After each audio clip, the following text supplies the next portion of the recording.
Okay, one more Eternal Weekend Diary before the event actually starts. I just want to talk about some quick thoughts on prize payouts for a second. The Eternal Weekend events are hugely popular, probably more popular than a lot of people expected them to be. Based on some numbers I'm seeing on Twitter, there were 581 players in the first Eternal Weekend event, 447 players in the second Eternal Weekend event for Rishadenport, and for the Mazavith one that's about to fire, we're currently at 528 players with a little over an hour left to go. So this, in reality, will likely be the largest one. It's the most friendly for a North American audience, so that's not particularly surprising. Um, these numbers might be a touch small for you to read, but I just want to take a look at like the top 64 and 17 through 32nd prize support levels to show how disappointing they are for this tournament.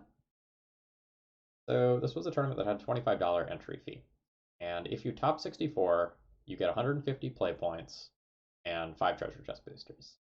For the sake of easy math, treasure chests can be sold for about $2. It's a touch more than that, but big round numbers. So you get $10 worth of treasure chests. 100 play points is roughly worth $10, 10 ticks. So that essentially means that you get $10 in treasure chests, $15 in play points, and you break even for a top 64. So, assuming that you're playing an event with about 581 players, that means if you're in about the top 10%, you break even. So, what if you hit top 32?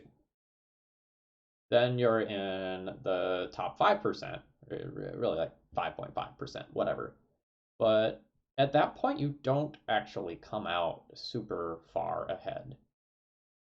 You get about 30 bucks worth of treasure chests. And again, if 100 play points is about worth $10, then you end up with about $60 total.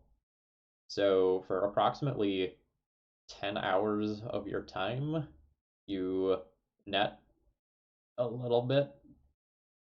Like, you end up at $60 instead of $25 after spending 10 hours, or maybe a little more than that, depending on how exactly round turnover time goes, maybe a little less than that. But that's actually relatively disappointing. Um, when you play in a weekend challenge, there's far, far fewer players, and the prize support really isn't all that different. So moving forward, I would really love to see some scaling prizes because this is a little disappointing.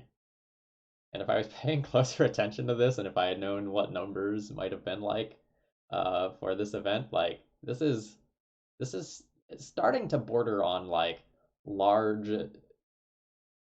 Well, it's starting to border on like smaller GPs or large Star City events. So those numbers don't really look all that hot. Whereas like a lot of times in events that I play in paper, if they're this large, you might be looking at, min cash of $100 or $150 or something like that. So I love this event. I love that it gives accessibility to Legacy and a huge card pool for testing for a lot of players, and players admittedly probably get a lot of virtual value out of that. But um, for someone who already like owns all the cards that I'm playing with, the EV of playing in this event doesn't actually look all that great until you start looking at hitting the top 8 in a 5 to 600 person event. So if this is going to be a model that continues due to the pandemic and due to more tournament organizers getting involved with Magic Online, I would really, really, really like to see sliding pay scales where, if we're above 200, prizes are this, if we're above 400, prizes are this, or something of that nature. Uh, because I saw a lot of people on Twitter, saying like, oh, I went X2 and did a little better than breaking even. That's pretty feel bad. All right. Good luck to everyone playing in the event. Or I guess you've already played in the event by this time video is live on YouTube.